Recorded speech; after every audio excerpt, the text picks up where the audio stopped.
We hear a lot about Marxism and socialism, and there are those, particularly in the media, who would say that we should tone down our rhetoric about socialism because we're not moving to socialism. Well, the reality is, I'm a Special Forces officer. I'm a Green Beret, and I've studied Marxist insurgency. It was part of my training. And the things that I know that have been done in every Marxist insurgency are being done in America today. The first thing that has happened when people like Fidel Castro have moved their societies towards Marxism is they've nationalized major sectors of the economy. Folks, that's what the bailouts were, nationalizing major sectors of the economy. The second thing they've done is they've redistributed wealth. We've heard enough about the redistribution of wealth. And in fact, the man that was appointed to handle Medicaid and Medicare after he was seated in the office actually stood up and said publicly that health care was nothing but a redistribution of wealth. The third thing that they do is they discredit their opposition. Now, I've never been so angry with my government as when a Department of Homeland Security memorandum went around to law enforcement all over the country saying that the future threats to America were right-wing Christian groups, pro-life groups, Second Amendment groups, and returning veterans. I'm still angry about that. But it never said Islamic terrorist. That's discrediting the opposition, the very groups that would stand up and protest the things that they see happening in our country. The fourth thing that has been done in the model is censorship. Now, it's kind of irrelevant with regards to the media because the most of the mainstream media is already on the left and is already very much in favor of the things that we see happening in America. But the hate crimes legislation that has been passed is actually targeted at pastors. It's targeted at pastors so that they don't get up in the pulpit and talk about things like homosexuality and same-sex marriage, or about the realities of Islam and the danger that Islam presents to America. The hate crimes legislation is meant to suppress them, to censor them, which is part of the Marxist model. The next thing that was done in every society was that gun ownership had to be controlled. We hold the Second Amendment to be very important to us as Americans, the right to bear arms. But in a Marxist movement, you have to control that gun ownership.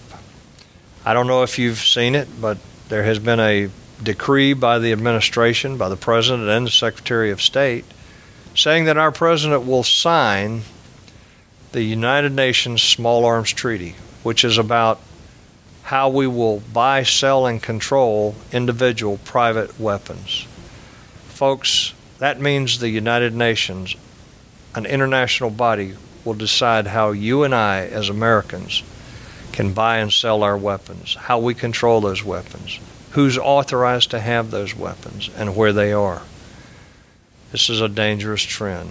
And the final thing that is done in the Marxist model is societies like Cuba, like Venezuela today, like Russia under Stalin, or China under Mao Zedong, things they have done, the final thing has been actually to develop a constabulary force, a force that can control the population. You say, well, we don't have that.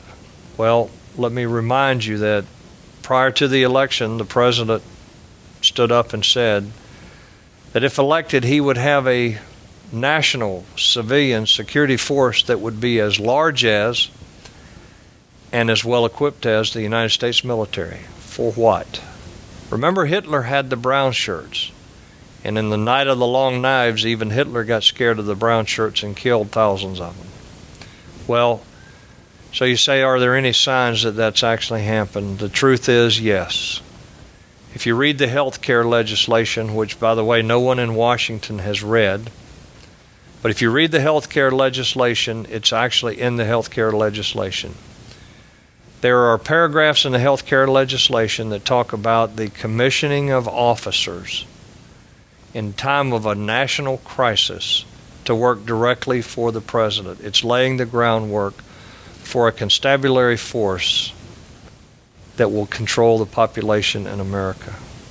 You need to understand this is happening in America, and it fits the model that societies have that have been used when societies moved to Marxism. It should be a matter of great concern. Find out more about it, look at what's happening around you, and then get out and do something to help stop this. Use the constitutional tools that our founding fathers gave us. Let your congressman know how you feel about this. Be a pain in their neck by constantly emailing and calling them. Find candidates that represent your values as a Constitution-believing American, and get out and get active in some of these movements that are trying to reverse what's happening in America. May God bless you.